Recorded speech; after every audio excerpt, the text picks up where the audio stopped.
Hello everyone and welcome to the most prestigious night of the year for rugby league. Forget the grand final, forget State of Origin, the Daily M's are out. This is the first, the inaugural Toby R's.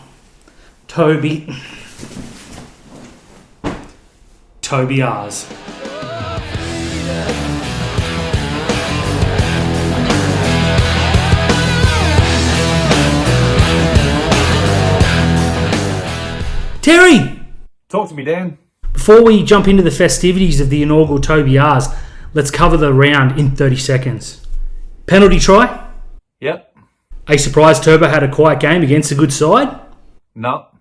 Can anyone beat the Storm? No chance. Would you agree that Penrith losing was hilarious? Absolutely. In all honesty, this was a way better round of rugby league than I was expecting. The closest final series I can remember in a long time. We had 3 close games, 2 that could have gone the other way with the bounce of a ball, refereeing decision, bit of luck, one absolute blowout, and of course my favourite thing of all, Manly losing. Some re-signing news to kick off the segment this week as Mureni Hiroti has signed a 1-year extension.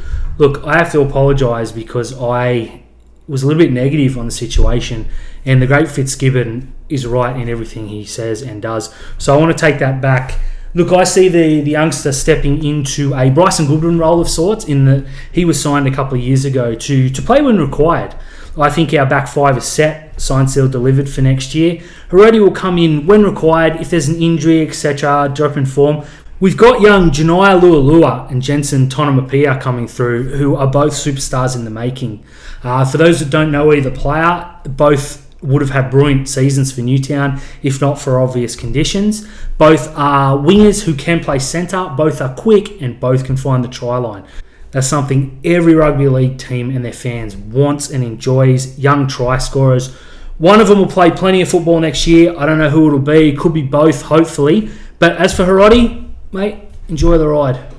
During the week, we released Josh Dugan from the final 2 months of his contract. Many people say, what's the point? It saves us around about $120,000 that can be used to front load a contract next year.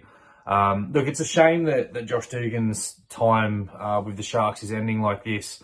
For the first 3 years he was with the club, he was a great ambassador. I'll never forget the time that he went up to PNG with the club and, you know, was just so involved in the community with the kids. He does hours upon hours per week of charity work. He's really engaged on social media, you know, with his video games and interacting with, you know, fans of all teams and the NRL. But, you know, it really is a shame that it has ended like this, but a couple of poor decisions. I get, you know, it was a tough call to leave him behind in Sydney, but it, you know, it turns out to be the right call. Look, he did make mistakes, and in the end of the day, we've acted accordingly for it. I want to thank Dukes for his time. Look, he scored some good tries, some important tries, none more so than when we went down to Melbourne and ambushed them and beat them down there. Yeah, look, he was a fantastic ambassador for the club. I wish him all the best going forward. It's a shame that we're not going to see him in the NRL. I dare say, you know, I know he's announced his retirement, but there will be, you know, rugby or a Super League club that will pick him up. So, you know, fingers crossed that he will get to go out in his professional career on his own terms before he continues his great work in the social space. So thank you, Dugan, for, you know, a memorable 3.5 years at the Sharks, and wish you all the best for the future. A player who's been linked to Cronulla since pretty much the second he was released by the Bulldogs is Adam Elliott. Look, this is another player who I'm and ahhing over. In terms of pure playing ability, he improves our pack. Bring him off the bench, he's got plenty to prove. Big old chip on his shoulder. That could be good. Unfortunately, he's the kind of player who just seems to find trouble. You know, he's had a couple of nothing huge on the atrocity scale. We should be very upfront about that. But Sir Fitz, looks like he's building a culture like no other club, and I'm not sure that he passes that character test. If Adam Elliott were to sign with Cronulla tomorrow, I certainly wouldn't be encouraging people to get their pitchforks, but not for me. Look, another player that we've released, Aaron Woods. You know, we came out with the announcement this week and thanked Woodsy, and he's another one I guess we need to thank as well. He came to us in the middle of 2018. You know, we got to a prelim in that year, played finals football in 2019 and 2020, which is more than he, you know, achieved at the Tigers and the Dogs before that.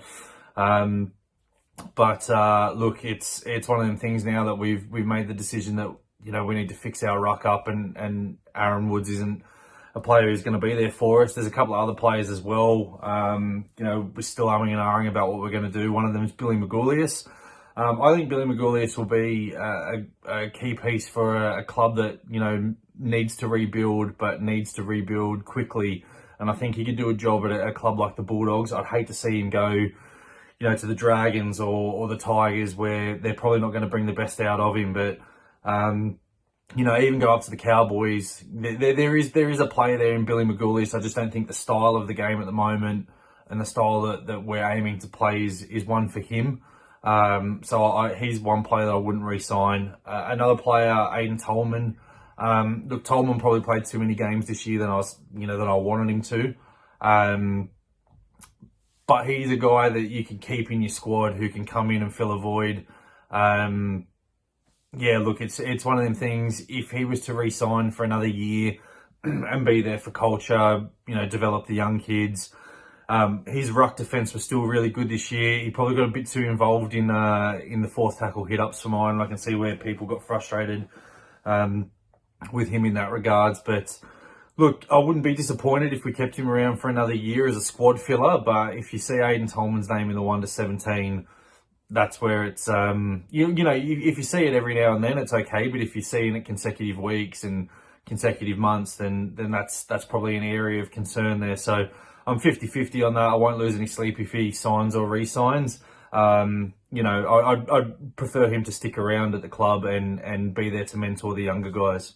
And finally, it seems Will Kennedy has scooped the pool, as we knew he would, in terms of the Player of the Year awards. The fans, the players, and the club themselves have all named Will Kennedy as the Player of the Year. It was a one-man race, to be honest. I couldn't name who came second or third. Doesn't matter. Will Kennedy, what a season. Welcome to the prestigious Toby R's. It's the Toby R's, baby. Just to prove how serious this is, my top button is done up. The first category is the most embarrassing loss of the 2021 NRL season. The nominees are the Tigers 40-6 loss to the Roosters, the Tigers 40-6 loss to Manly, the Tigers 66-16 loss to Melbourne, or the Tigers 38-0 loss to the Bulldogs. And the winner is, they're all pretty embarrassing. What a treat though. We have an actual Tigers fan here to accept the first award. Off. What's his problem? Moving on very quickly from the Tigers is the second category of the night. This is the most, that's surprising, moment of the season. The nominees are Josh Maguire being suspended for 1,000 weeks, Dropentine Holmes committing 38 errors, Jack Hetherington being the most penalised player of the season, or the Tigers missing the final. It's a clean sweep for the Tigers. They win again. Get f***ed. We couldn't find another Tigers fan. Yeah, it's time for the greatest haircut in the NRL. There's so many fantastic haircuts out there, but to narrow it down to 4, I've gone with number 1, Sione Katoa. He brought the rat's tail back. Everyone seems to have copied it. So, fantastic effort from him for this nomination. Number 2, Corey Horsburgh, just for being a ginger and rocking it. Number 3, anything that Aaron Woods does is disgraceful. I'm not sure if it's his head, his face, or his haircut. But the winner of the inaugural Toby R's greatest haircut in the NRL has to go to Ryan Pappenhausen for that mullet. It's just incredible. Moving right along, the next category is the most undeserving Player of the Year winner. The nominees are Cohen Hess from the Cowboys. He also wins. Now on to the penultimate award of the night. Look, we like to have a laugh here, we really do, and hopefully you do as well at home. But we take this one very seriously. This is the NRL moment of the season. The nominees are the Sharks signing Nicho Hynes, the Sharks beating the Dragons twice at Kogarah, the Sharks officially ending the West Tigers season, or the Sharks announcing the great Fitzgibbon as coach. All of them. Make sure you stick around because after the Top Sport Tips is the official crowning of the prestigious Toby R Award. It's time for some top sports tips. I don't know if you followed us last round for the finals, but mate, absolutely cleaned them up. I withdrew this morning, but I got an email from Top Sports saying they didn't have enough cash to pay me out. So make sure you're following along because we're just absolutely killing it at the moment. Look, game that I'm most looking forward to at the moment. I'm glad I get to cover this one, but it's the Roosters and Manly. Tom Turbo getting the opportunity for a bounce back game. He was pretty poor last game. The Roosters just keep finding another gear. They just keep turning up. Look dead that last play. Great defensive play from Anthony Tupou there. Look, I'd love to see a Roosters upset here, but I just can't see it. I think Manly are going to go back and have a look at the tape and do some real good homework on that and figure out where they went wrong. I'm going to pick the Sea Eagles in this one, and just to show my faith and confidence in the Sea Eagles, I'm going to pick them 13 plus. And I'm going to go with the entire back three from Manly: Ruben Garrick, Jason Saba, and Tom Trbojevic to score a try. My man of the match for this game is Daly Cherry Evans. Saturday night, knockout football, Penrith versus Parramatta. The Battle of the West in Mackay should be a good game. If you'd asked me this time last week what would happen if Penrith played Parramatta in a semi, I'd say Penrith in a landslide. They failed to step up against a pretty decent South Sydney side. Look, they've got to go through Melbourne now if they get through Parramatta. In all honesty, I don't think this will be much of a contest. Para barely scraped by Newcastle, and with the greatest respect to Newcastle, Penrith are a much different outfit. Nathan Cleary's not going to have two quiet games in a row. My head, my heart, everything says Penrith by plenty. I'm thinking 13 plus. Nathan Cleary to have a great game. Brian Toto to score. Penrith for mine. Look, full disclosure, most of this has just been a big setup to bag the Tigers yet again. But this has been an award that Terry and I went back and forth on. We had to bring a third, a fourth, a fifth in. Ultimately, the votes were unanimous after a lot of discussion. This is something we take seriously. We've got a real award. COVID has delayed the delivery of it, unfortunately, but we will deliver it to the winner. In terms of memorable seasons, the winner of this award had one of the all-time great seasons. Dominated Twitter, dominated all the stats, won all the important ones. You got to feel if he played an extra game or two, he would have set all sorts of records. We're talking all-time records.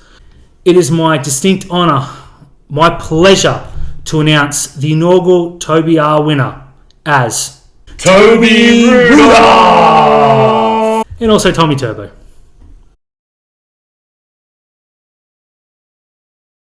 Hey guys, thanks for tuning into another episode of Rugby League Outlaws, brought to you by Punctured Media. Don't forget to like and subscribe on all the socials where you can. Jump into the comment section, tell Dan and I what you really think of us. We really appreciate that. And as always, Dan, Manly out in straight sets, baby!